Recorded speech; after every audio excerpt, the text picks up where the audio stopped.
That was really special. Hi, everybody. Still letting a few more people in. Uh, and sending a note to the list to make sure Carolyn everybody. looks so cozy. Hi, Carolyn. Hi, Lindsay. Hi, Rosabelle. All right, everybody. Hi. Oh, here's some more people. That's great.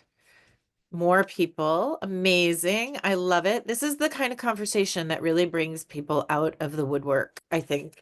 There's not enough, especially because we're being served all treacly Mother's Day stuff.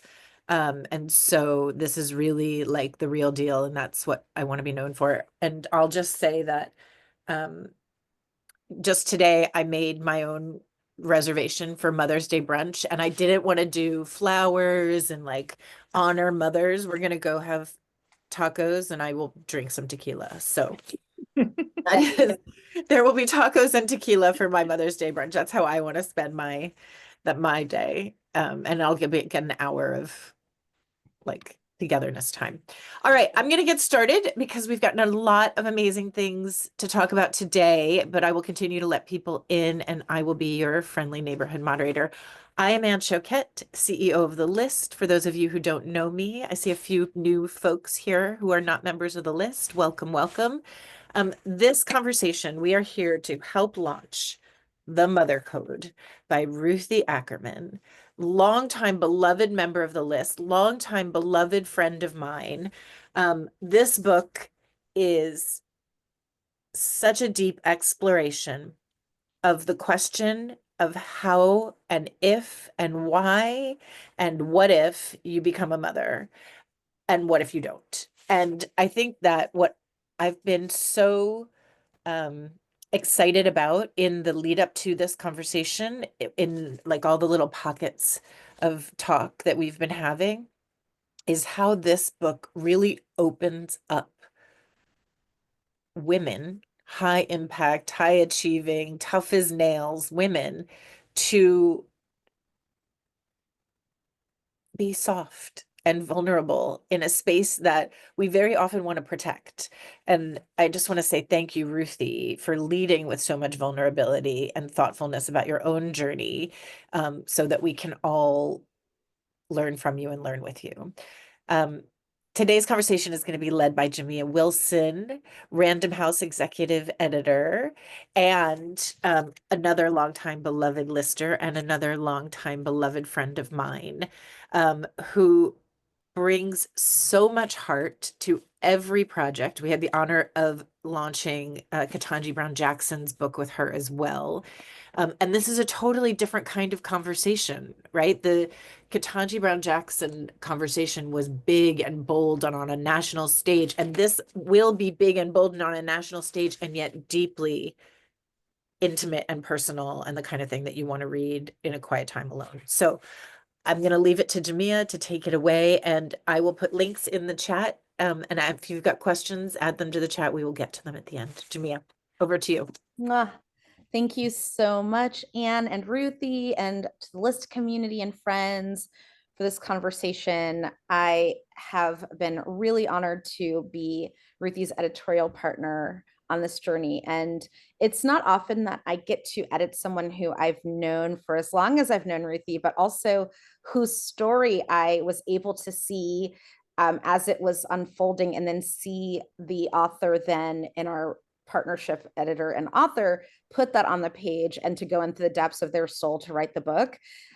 So I feel deeply honored to be on that path as well. And I want to give a shout out to Ruthie's agent, Jane Von Marin, who's also a wonderful partner and friend on this project, who also came in to this as well. It really showed on the conversations that we had about this book that, oh, this is a conversation that we are having intergenerationally. It's the conversation that we all want to have and need to have.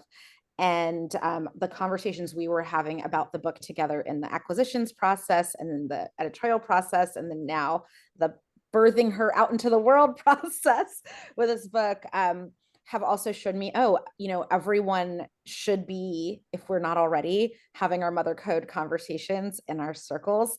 And one of the reasons I was so attracted to this book is I have my own questions and journey about maternal ambivalence. And it was so great to have Ruthie name what so many of us are experiencing, but how reading this book helped me really understand that I'm not alone. And it's a stigma smashing book. It is genre bending. It engages all of Ruthie's personal and emotional expertise with her real, recognized, tangible expertise of finance and science journalism.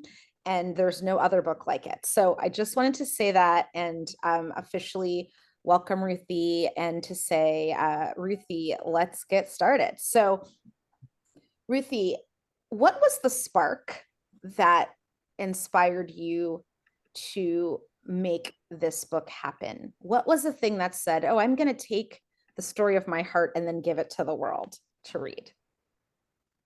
I have two answers to this question. First of all, hello, everybody, and thank you so much, Anne and Jamia, for having me. And I know so many of you, if not all of you in this room, so thank you for being here.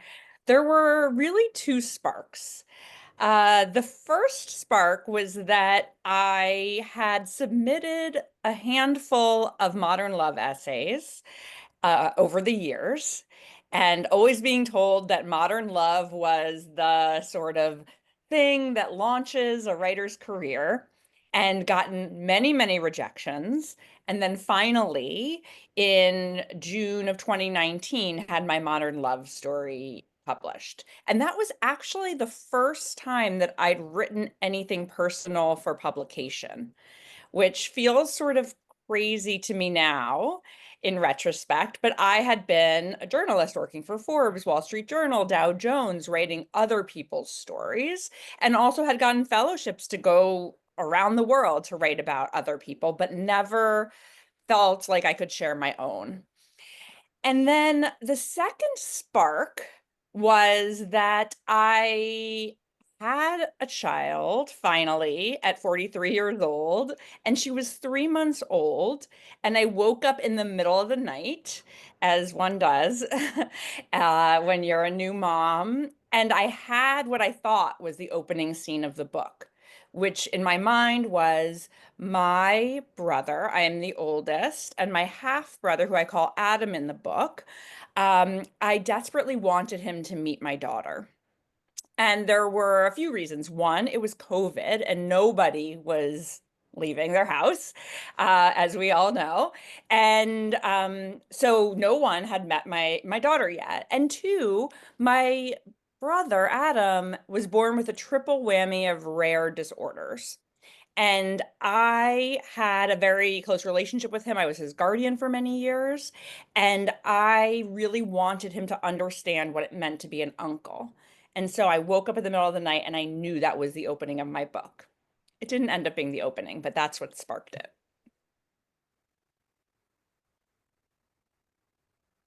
Thank you so much. And I'm going to get back to him later because I felt like that was such an important part of the book too, how you, write with such honesty and love about your relationships, which I know is a question for a lot of people who are engaging in memoir, how to do that and how to carry it in a way where you bring your truth forward.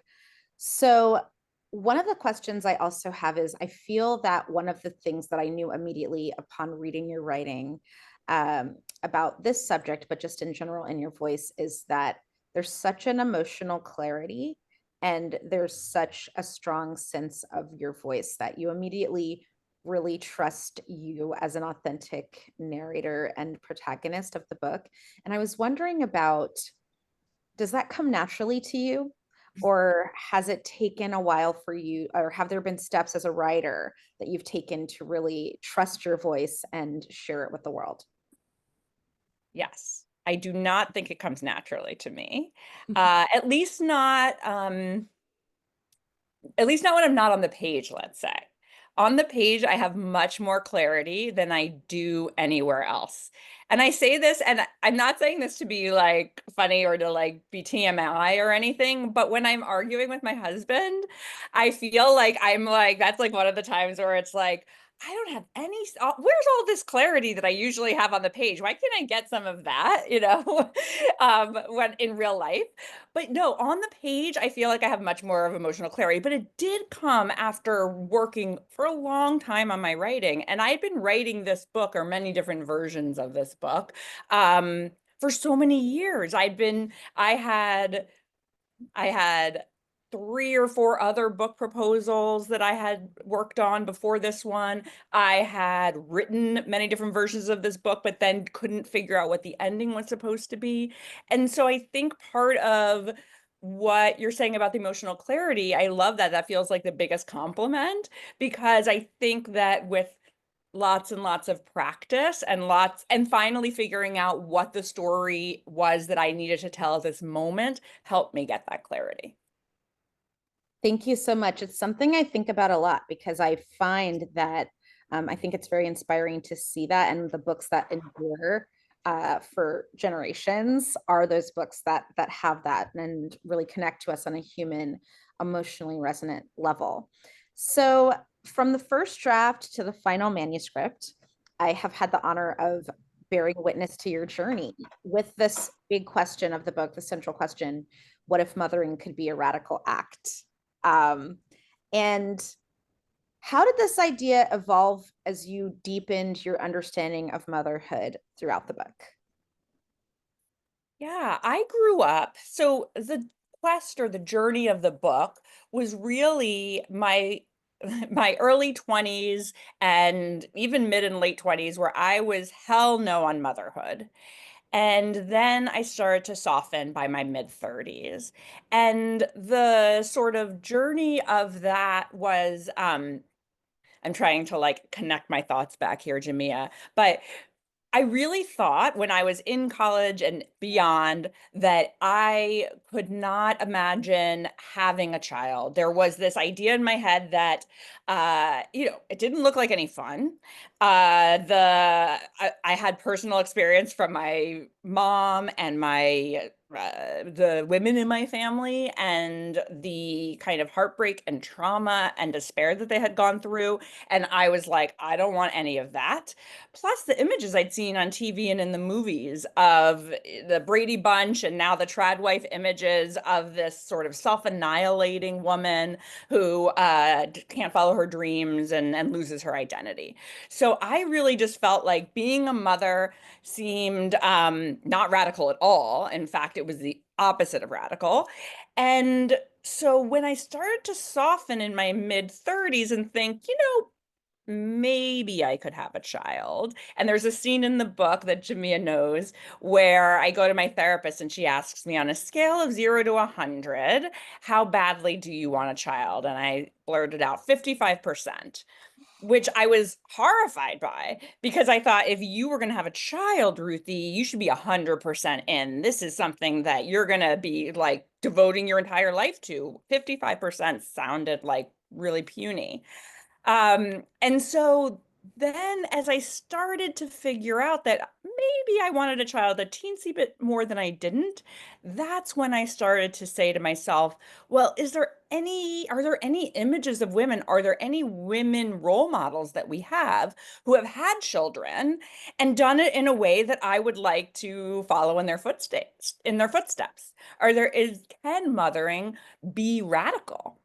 And so I started doing all this reading and research and finding women like Barbara Ehrenreich, who I'd known but not really understood her motherhood journey, and like Toni Morrison, and even found an anthology, which I love so much, Alexis Pauline Gumb's book, Revolutionary Mothering.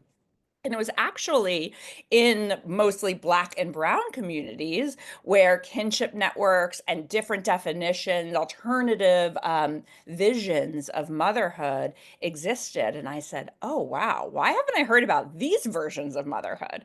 Why did I hear about, as I said before, the Brady Bunch version of motherhood, which looked terrible. And I love that your book really traces, the outlaw motherhood, and it traces all the different ways we can be mothers. And one of the gifts it's given to me is sort of to reappreciate the kind of outlaw mom I had, and also see it in others. So for example, I just read Nina Cherry's memoir, which was beautiful.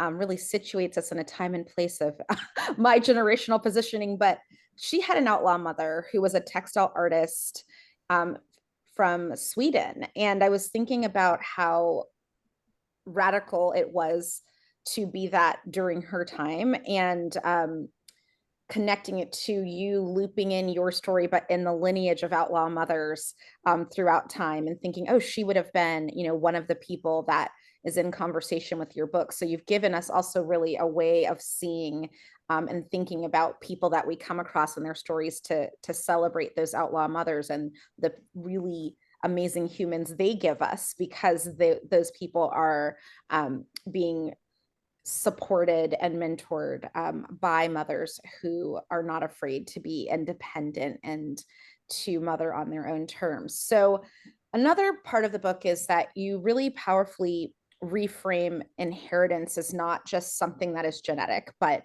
as a legacy that we choose to pass on. And I'm wondering if you could speak a bit about how this has challenged or liberated you while you were writing. Yeah, legacy and inheritance. It really started with the first line of my book, which was not always going to be the first line of my book, but I come from a long line of women who abandoned their children, or at least that's what I'd been told. And the sort of family mythology that I lived under was that my great-grandmother, my grandmother, and my mother had all abandoned their children. And so when, as I told you, I was hell no on motherhood for a lot of my life, and when I had thought about whether or not I should become a mother, I thought there was some sort of fatal flaw in my genetic code, which is where the title of the book, The Mother Code, comes from. So I thought there was a fatal flaw in my genetic code that would make me abandon my children. And I thought that was the legacy I would leave if I was to have a child. And I knew that I didn't want that because I'd seen the pain and trauma that had been passed down. And so when I started doing research on my family and was digging through census records and marriage and death records and talking to family members, I realized that I actually don't think that, or at least not in how I define abandonment. I don't think the women in my family necessarily abandoned their children. I think that expectations of womanhood and motherhood were different then. Not that I think that they're so great now, but I just mean that they were different. The way we talked about motherhood and abandonment was also different, and technology has changed how we think of motherhood and abandonment. Because if my grandmother or great grandmother, for example, left her child for a few months, there was no FaceTime to video chat with them. Or, if she had gone looking for a job in another city, it was, that was, might have been considered an abandonment. So in the research around this book, I really came to understand that family lore differently, which helped me to unlock or unravel what I figured out was sort of like the big lie of the book. And I teach in my classes that every book has a big lie at the center. And the big lie was, for me, was that there was this threat of abandonment in my family, and that I had to follow that, like it was a curse or my destiny in some way. And so when I unlocked that and realized, you know what, this might not be the whole truth, or it might be conjecture or mythology, then I was able to say, well, if I did want to be a mother, how would I want a mother? What would that look like? And suddenly it opened up this whole world of possibility for me. I can mother in any way I want to. It doesn't have to be how my family mothered, and it doesn't have to be how society tells me that we need to mother. All of a sudden it was like the roof had blown off the house or something. Like, oh wow. The I'd been fed a bunch of lies, or I've been or even, yeah, I guess that's it. We've all been fed a bunch of lies. And I love that too about, the motherhood of possibility, not limitation. Yeah. Because I think that that is so much of what, makes people ambivalent, especially in a society we have a lot of work to do to actually build systems of care for people who choose to mother. So I wanted to just say I really love the idea of the big lie too, and I'm going to think a lot more deeply about that. So this other piece too, I feel like is especially a question that really attracted me to want to work on this book with you. And it's a question I've really held, and I feel like you explore it really powerfully, which is that you bravely explore this societal assumption that motherhood is essential to womanhood. And what was it like to push against that narrative and then ultimately decide to claim motherhood on our own terms, no matter how we identify, but also that we can, engage that same energy if we choose to be um, child-free like me? Absolutely. So I'd always been, I guess the word I would use is irked by this idea that there was a natural way to do motherhood, or that the idea of motherhood was natural at all. And I have scenes in the book where I talk about, two different scenes in college, talking to various friends about this idea of natural. I think the word natural has been used to punish women, because if there's something that's natural, then there's also something that's unnatural. And I really hated that. And so this idea of, I started thinking a lot about natural and nature and normal, because there's also the thread of mental health in my book. Be, again, my great-grandmother, my grandmother, my mother were all suffer from various mental health challenges. And so natural, normal, and then there was one other word I was going to say. But anyway, oh, and then this idea of punishment. Why? I'm someone who doesn't believe in God. I believe strongly in science. And yet I find myself feeling like if I don't do the natural or normal thing, the universe is going to punish me in some way. And I started talking to other women who also felt that they would be punished by the universe or whoever in their own minds if they didn't follow the kind of natural order. And so this started with like irking me and then grew into a raging fire that really drove the book. And I think even more now than ever, it's sort of interesting that my book is coming out at this moment, because I wrote it in 2023 and I really wanted to come out last year, but publishing world and elections and all of that kind of stuff, it's coming out now. But now we're in this moment where the idea of what's natural is being, beaten into us even more than ever with this idea of the, federal government trying to incentivize women to have children, and baby bonuses and awards for mothers. And so my book really calls into question this idea that motherhood is natural at all, because in nature, there is a continuum. Nothing is all or nothing. Everything is along a continuum. And so if it's natural, we would see animals, some having children, some not having children. So that was part of the book. And the other thing that I wanted to really emphasize was, if we want women, if the federal government wants women to have children, we really need to think about incentives like making sure women understand that we believe they deserve to have a good life, that they deserve to follow their dreams, follow their identities, that motherhood and marriage are options, but not necessities. And so that to me is the biggest incentive. I think to speak for myself, would have had children much earlier if I had decided to do it at all, if I knew that self-actualization and motherhood could go hand in hand. And that's in addition to all the supports and policies, of course, that we need as well. But self-actualization is really important to me. So no, we don't need to all have children, but I think that comes with a larger discussion about what it actually means to be a woman and what's natural. I love that. And I think, even to be able to have that conversation, because I know now I've sort of normalized saying, oh, if I lived in Sweden, I'd probably have a kid. but I don't.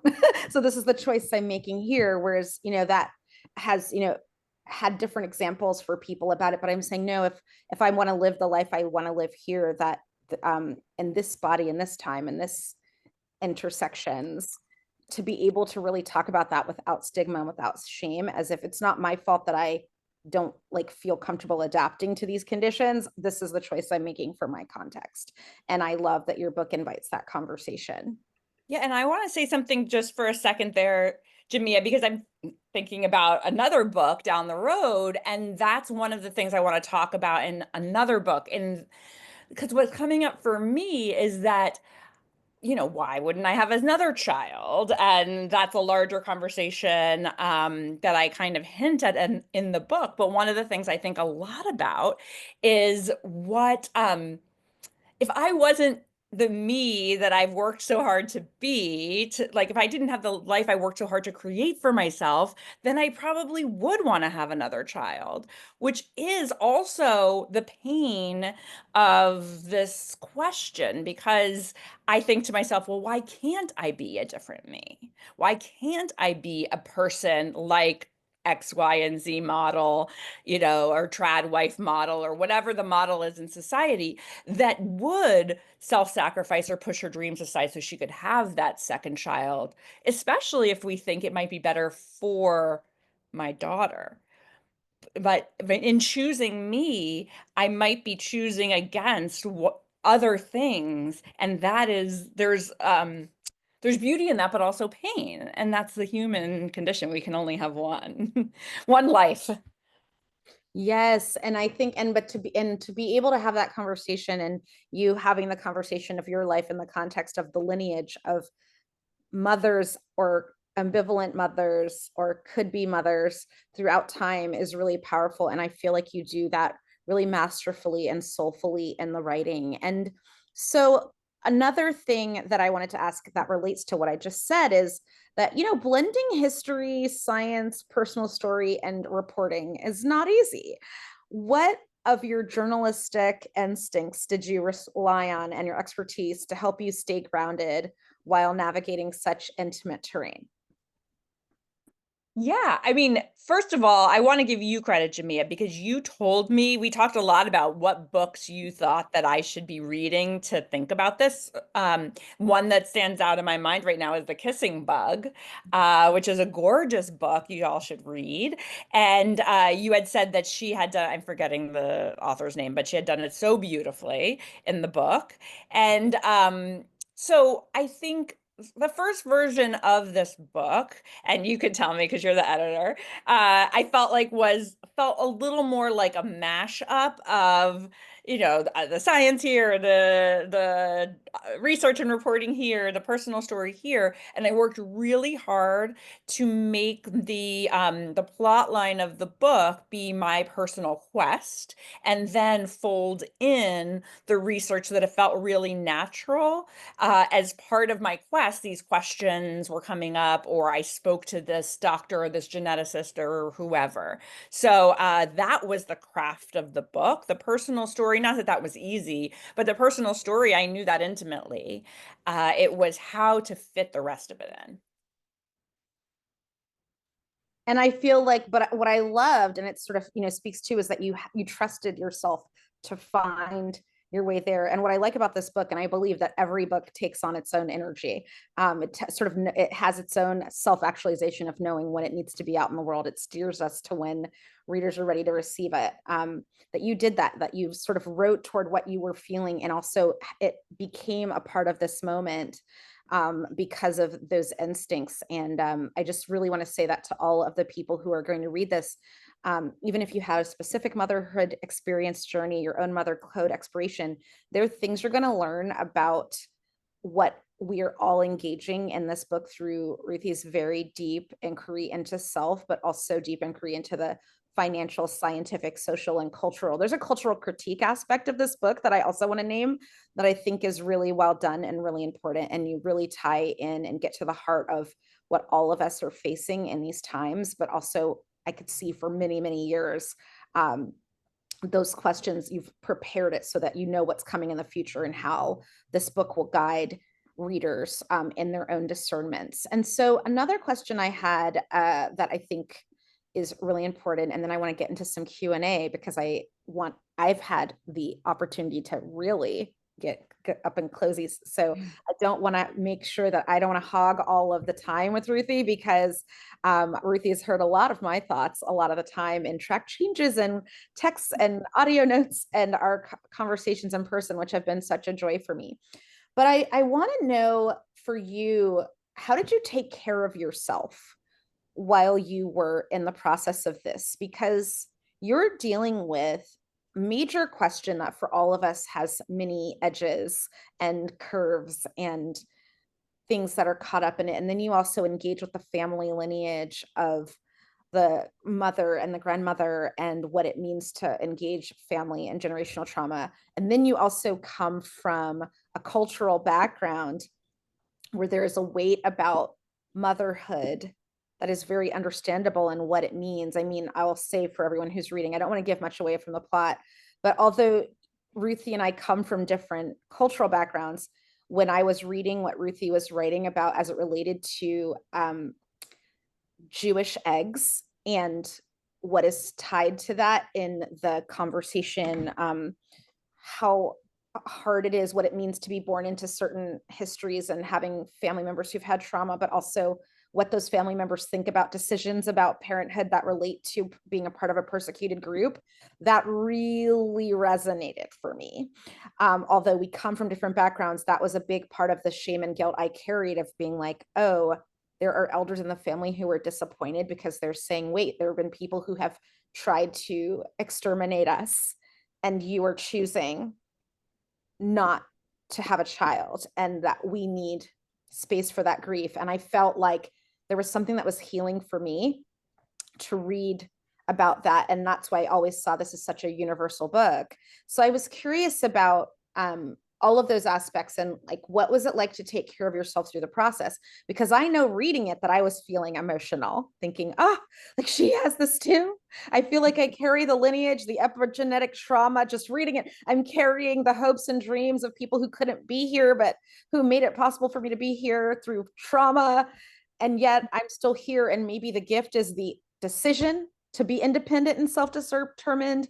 And so I wanted to know for you, how did you make sure that while you were going through the process of bearing all of this, and also reading the many stories of other people bearing this from other communities, what did you do to make sure that you were protecting yourself, your heart, your soul as well? And I should have asked you more of that while we were getting the manuscript out. So I'm naming that. I should have asked you more about that during the process, but I have been thinking about it. Oh, I did not, and I have not done a good job of that. And I think that maybe some of that ties back to the book. I talk in the book about how hard it was to understand my deepest desires outside of the white noise machine of the patriarchy bombarding me with what it wanted for me, my family bombarding me, my ex-husband bombarding me with what he wanted. And it's a generalization, but as women, we're taught to be people pleasing, to pretzel ourselves. And so what I desire is always feels a little out of reach for me. I actually was writing a Substack questionnaire for somebody around book launch, and I said, the only way I find what I truly desire is by staring at a blank page, because in the writing, I can figure that out. So, but to your question of taking care of myself, I find it very difficult to take care of myself. And maybe some of you can understand that, because there's a lot of the emotional labor of what I think needs to be done, and that I get the crumbs of whatever's left over after my kid, after my clients, after my husband. So I didn't do a good job. And actually, it's one of the things that my husband, Rob, who you'll meet in the book if you read it, he says, Ruthie, you have to find a way to do a better job of taking care of yourself. But in a way, it just feels like another thing on my plate. I'm like, oh, why do I have to also do this extra thing? Which is So so interesting. And I love that you named a thing because I feel like it's a thing that, I mean, some of us, I'm going to use I statements, might talk about with our therapists a lot about is, oh, you're really good at nurturing and mothering everybody else, but like, what about yourself? And I've been thinking a lot about that. And I had a mom who did that. So I watched her do that. But really thinking about your book helping me heal a part of that too, to say, oh, no wonder, you know, you have maternal ambivalence because you've been molded into a conditioning and a culture and a lot of other things in a family where you're supposed to, you know, do family whole back and make sure everyone else is eaten first and then you eat. Right. And so, reading this and having it normalized and like really seeing that you're saying it's okay to want. It's okay. And I'm going to bring my assistant into this conversation who read the book with us and gave a Gen Z perspective, you know, to our conversations because Ruthie and I are in the same generation that, you know, it's okay to want, it's okay to say the things out loud about our concerns or fears or the things that we might feel like we might miss as a result of choosing to mother another human. That I found to be really liberating and powerful that you were willing to say the thing. And that was a thing that she was saying that she thinks will really speak to the next generation readers. So I just want to thank you for that. And I know I see that we have some questions and Felicia has a comment. I just want to say one more thing before I hand I it. want to say one thing after you finish. Great. So I wanted to say to everyone here, this book is very special and Mother's Day is coming up and a lot of us have a lot of complicated relationships with that day. And I would love for us on Mother's Day to do a Mother Code Revolution to make sure we share this book with our communities. And um, I'm one of those people who I'm always really grateful for the people who call me and know that my mom isn't here on Mother's Day. And I was thinking that I have some other people I do that for who I'm going to send this book to as a gift and buy them copies to have them read the book this year, or other friends who have admitted to me that they are mothers, but they're like, some days I wish I could send the kids back to the child emporium. And I want to be able to have it like just for a few days and be able to have those conversations with others. And I feel like you liberate us for those conversations. So I just wanted to make an ask of our wonderful community here. If there's a way that you could bring the conversation we're having to your community and share this book, especially around this time. I think that would be a part of the spirit of what this book does, what Ruthie has given us, will be to reverberate it back and help have more of these conversations. And then now handing it to you, Ruthie. Well, I was just going to say one more thing about caretaking is that of myself, it's caretaking is also or had been very scary for me because I had seen the way my mom's caretaking of my brother, who I mentioned, my half brother Adam, who I mentioned, had really kind of pushed her to the brink in terms of her own mental health. And so caretaking just always has had this very like difficult double-edged sword, I guess, like always worried about like how much caretaking is too much caretaking. And if you only have a little bit of time, whatever slivers of time you have should go to your children, should go to, you know, the other people that need you and not to yourself. And I wonder, if we had, you know, all the time in the world, we could probably all go around and we each have our own emotional reaction to this idea of caretaking. And then I want to say one more thing about inheritance, because the thing I did not say, so I talked about the inheritance I had, the kind of baggage inheritance that I thought that I had that kind of was held over me my whole life about my maternal line. But what I learned through the writing of this book and kind of the takeaway that I hope people walk away with is that inheritance is whatever we create, what we want to pass down, what we choose to pass down. So we get to decide what we want or what we hope, let's say, our children inherit from us. A sense of you know, optimism or gratefulness or whatever the things are, the kind of characteristics. So I think we can take inheritance out of the genetic line and make it more about character building, or I don't know, there's a word that I can't think of right now, but I think you guys are getting my gist. Yes. And I love that. And I love the naming. Like you said, the naming, I think that's so important. And I also want to just say that this book it's just such a good read. So I want everyone to know that too. We've been talking about it, and you may think you know the themes, but I was really careful not to give you any spoilers, even though I so was tempted in this, and trying to ask questions so that when you read it, you can be surprised and be traveling on the journey with Ruthie and every powerful word. She's such an amazing writer. I will say our legal director, who is a man who reads many, many books at Random House, messaged me after reading this manuscript and said, I just love this book and Ruthie and her voice. And I had to introduce them because I don't get that for every book. So I also just wanted to say that this book isn't just for women. Um, he was really passionate about this book and said it's one of his favorite on my list. So I wanted to say too, if there are other people in your life that you want to share this book with, it's for everyone. So Felicia, I see that you had something to say. Hi.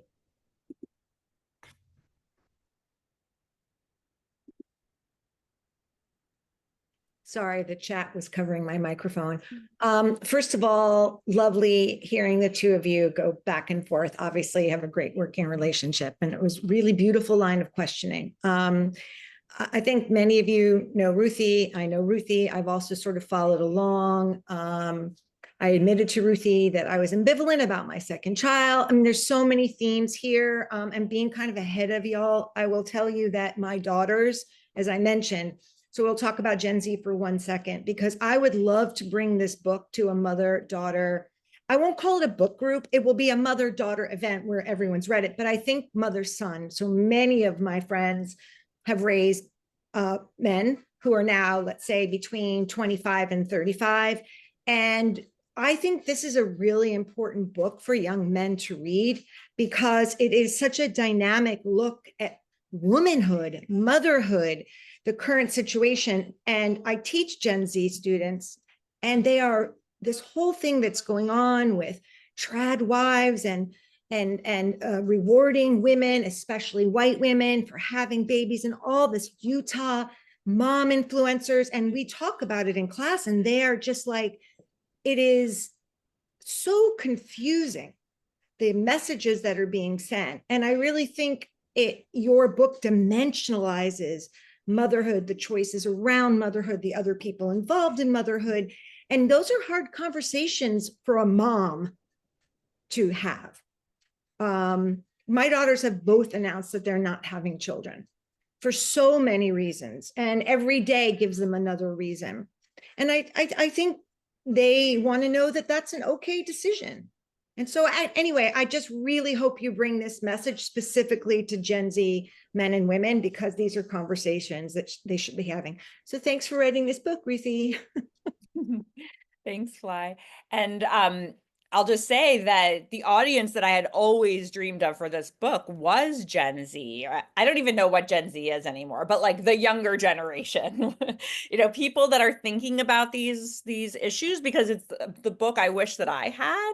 I wish there was someone that was like a little older than me that was like, oh, this is what I did. This was my path. I'm not saying like follow my path, not at all. I'm not an expert, but what I'm saying is this was the sort of meandering path I took, and there's lots of options for what life can look like, and you can have a good life many different ways. I think too often we're told that we missed the boat, we didn't get the memo, we like got off course, we're too late, all of those things. And I think that really haunted me my whole life. And I would have loved to have a book like this that said, you're in a perfect place. Wherever you are is great. If we all, I say this a lot, but if we all followed went after the same milestones on the same timeline, that sounds boring. That's how we get robots, not humans.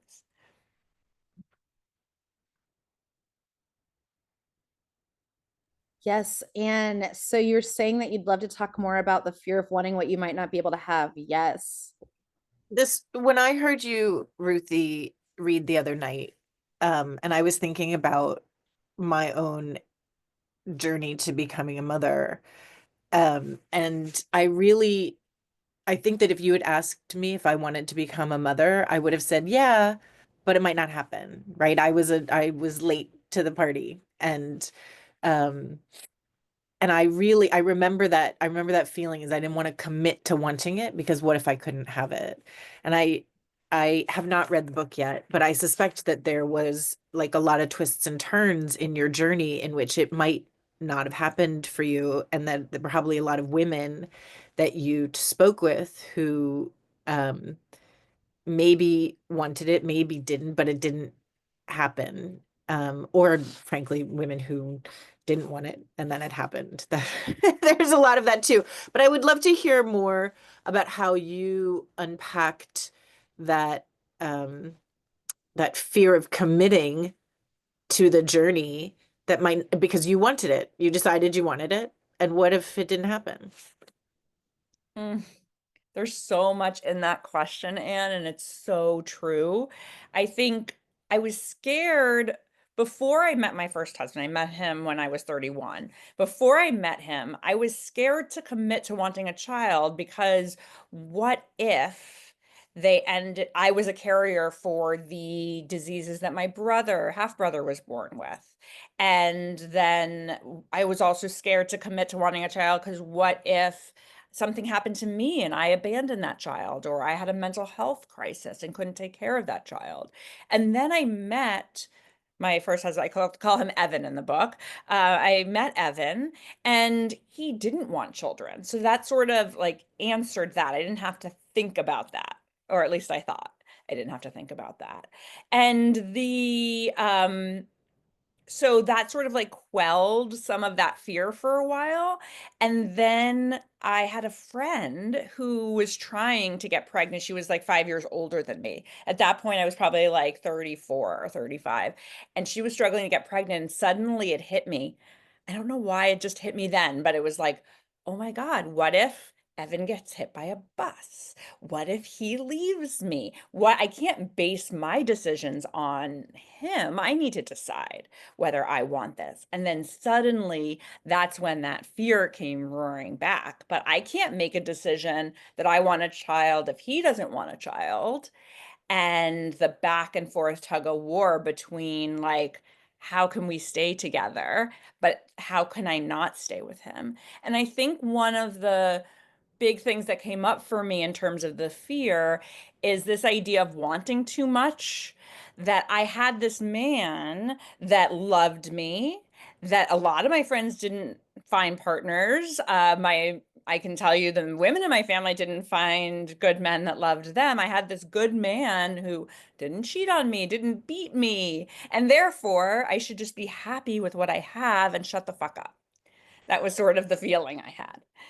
And again, if I push for more, if I feel like I don't have enough and I go after more, then something bad will happen. I will leave my husband and won't be able to have a baby. I will have a baby, but something will be wrong with it, or something will happen to me. I kept waiting for the shoe to drop. So I think there was also those fears, again, like a curse or the universe, or I don't even know what to call it. Um, and ultimately, what happened is that even once I knew that I wanted a child, I stayed with my husband because I was terrified and I could not make the brave decision to leave him because it felt like what you're saying, like about the fear of I might not be able to get it, or if I get it, then something terrible will happen to me. And so I might as well stay. And so he eventually, 2 years later, left me. And it's definitely to me one of the I don't know what to call it, like a rock bottom. I don't know if it's a rock bottom moment, but it's one of the like very poignant moments of the book, because I think that what we do is we think once we know something that we're automatically going to do something about it, or at least I believe that about myself. Oh, once I know what I desire, I'm going to go after it, right? I'm a feminist. I'm that kind of person. But I didn't go after it. And in a way, Evan, if you're watching, thank goodness he left me, because then I was brave enough to figure it out. And I love what you said about the meandering, right? Like sometimes in the uncertainty or like the things that don't feel like liberation tend to liberate us before we know that that's what they're what their role will be in our life. So I love that so much too, that like the expanding of your wanting, you didn't even know that there was something else even more possible for you. And I thought, you know, I won't be spoiling, but I love how you see in the book, you know, just so much of like what your relationship with your current partner and child's father is like, and how that is the right path, even though it took the meandering to get there. So I love I love that so much, and it's just such a beautiful part of the book. So is there anybody else who has any questions or comments you want to make? I can't believe this time went so quickly. I will say I love this book so much that I was looking for a garment that I own that matches the cover, and this was the one thing. It's a tie-dye kimono. So I love that Ruthie also has a color on that is matching the cover. We also want to shout out the cover of this book because it is absolutely beautiful, and Ruthie put so much thought into what the aesthetic would be for the book. And it's also just a beautiful book for you to share and enjoy. I want to get everybody to their 2 o'clock meetings, but here's what I want everybody to do. Share about this book on your social, on your LinkedIn, wherever you are, on your Substack. Buy a copy of the book. I put the link in the chat. Buy a copy of a book for somebody else. And should you be able to buy a third copy to leave somewhere for someone to find serendipitously, because this is the story that's speaking to them. Because this is a media crowd, let's book Ruthie on all the shows, like all of them. I want to hear more of her talking all the time. She told me a story, which we didn't get to today, but she told me a story about being on NPR and how she really mouthed off. And I want to hear like more Ruthie mouthing off at people. I want to see pissed off Ruthie about the state of women and motherhood these days. I don't know if Jamia is like, let's sell books first. But I do think Love that will sell. I want to thank you for that, because I was Yeah. just writing, you know, if any of you are in your local women's groups, if you are you know, organizing the Vote Mama or doing those other work like that, share this book because it is at the cutting edge. I mean, I heard that they're thinking about giving a medal to women who have 6 children. You know, there's all this conversation about IVF and all of these things. And there are a lot of people who don't know the underbelly of from which some of these narratives are coming from, on the bridge called The Backs of Women, who Ruthie has reported on and in her own story. So I'm just echoing you, Anne, to say yes, yes to more of those conversations, because although this book is a memoir, it is also a memoir that has reporting. And I think it can be very informative in terms of testimony for those conversations as well. So if you have a red wine and blue and you want to have this be the book with the wine and the work, also please consider it for those spaces as well. Ruthie, is there one thing that we can do for you? And I'm going to share this on this, I'm going to share this ask on the list as well. But like, what's the one hope that you want everybody to, if we can manifest it for you? I feel like I want this to get into the hand of someone who's thinking, a young, it doesn't have to be young, a person who's thinking about these issues right now. Maybe someone who is deciding whether or not to have a baby, or someone who has been trying but isn't sure if it's going to happen. There's, like you guys said, there's everything in this book, from divorce to death to IVF, fertility stuff, egg freezing, to, I won't spoil it, other things. So every part of the fertility journey. So yes, get this into the hands of someone who needs it right now. Thank you. Thank you both for such a beautiful conversation. I appreciate you so much. I appreciate everybody who spent their time with us here today. I'm wishing you New York Times bestseller list. Yes, And- that's a big ask. Yeah, a huge, Thank huge you. Thank you. Thank you all. Bye, everybody. Bye. Bye.